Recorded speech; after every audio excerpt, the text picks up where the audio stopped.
Assalamualaikum warahmatullahi wabarakatuh. Kembali lagi bersama saya Lala Sindiana di Partikel Art TV. Oke, kalau di konten kemarin saya menjelaskan tentang organologi tentang biola ya. Nah, kali ini saya akan menjelaskan tentang organologi piyul. Piyul ini adalah alat musik tradisional asal Lombok yang kata pemainnya sudah ia mainkan sejak tahun 80-an, yaitu Amahil namanya. Amahil ini asalnya dari Pringgasela. Saya sudah melakukan riset ke rumah beliau kemarin.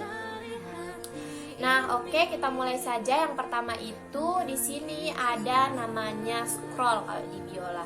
Nah, kalau di piyul dia menggunakan bahasa Sasak untuk menamai setiap organologi atau organ-organ di dalam piyul itu sendiri. Nah, yang pertama itu ini scroll atau yang dia biasa sebut paku. Kenapa Amahil menyebutnya paku? Karena bentuknya yang seperti paku payung itu. Nah, yang kedua itu ada pasek. Kenapa dia sebut pasek? Karena dia fungsinya itu untuk menahan senar satu sama senar yang lainnya itu. Seperti kita ketahui pada peks atau pada organ di dalam biola. Nah, selanjutnya itu ada jungle atau biasa kita sebut di biola itu namanya note atau nut. Fungsinya juga sama, yaitu untuk menjaga jarak antar senar satu dengan senar yang lainnya.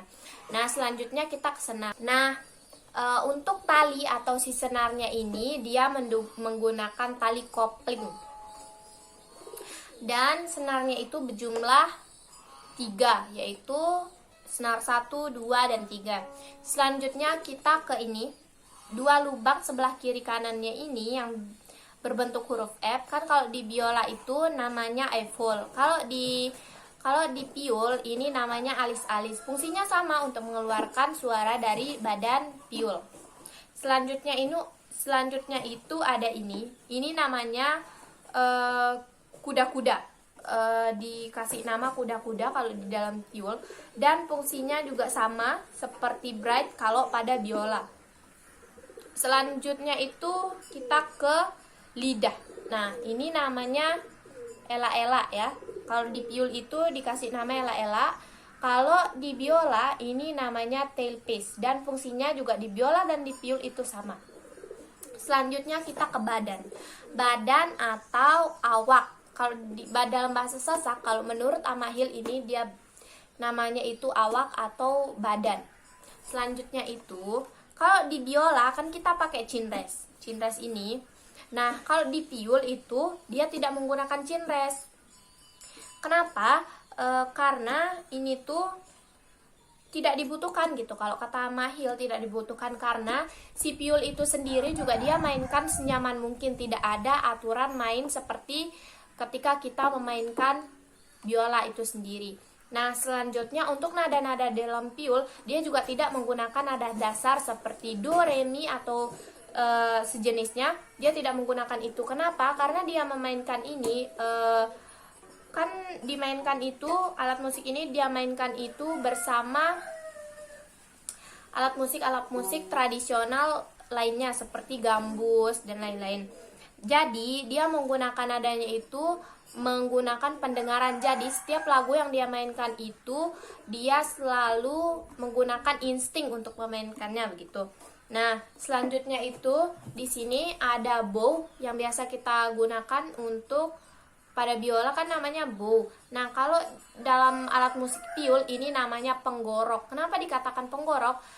Yaitu bahasa Sasaknya ini untuk kita menggesek-gesek seperti ini. Kalau dalam bahasa Sasak kan namanya itu penggorok. Nah, penggoroknya ini tidak menggunakan hairbow seperti hairbow lainnya, melainkan dia menggunakan itu tali tasi yang biasa kita gunakan untuk main layang-layangan itu.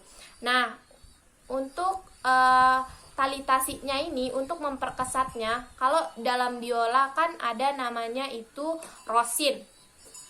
Nah, menurut Amahil membuat si tali tasi atau yang biasa kita sebut hairbow pada biola itu dia menggunakan namanya arpus. Arpus ini getah dari pohon pak. Nah, saya nggak tahu bentuk pohon pak itu seperti apa karena itu istilah dari Pringgesele di mana Amahil itu berasal. Nah, untuk memainkan si piul ini sendiri itu tidak menggunakan aturan. Dia memainkan itu tidak menggunakan aturan gitu. Jadi sebebasnya atau senyaman mungkin. Cara memegang si penggoroknya ini juga tidak seperti kita memegang hairbow atau tidak memegang bow pada biola. Jadi senyaman mungkin untuk memegangnya gitu. Kemarin juga Amahil memegangnya seperti ini gitu. Lalu dia memainkannya gitu. Oke, mungkin hanya ini yang dapat saya sampaikan. Kurang dan lebihnya saya mohon maaf. Wabillahi taufiq wal hidayah. Wassalamualaikum warahmatullahi wabarakatuh.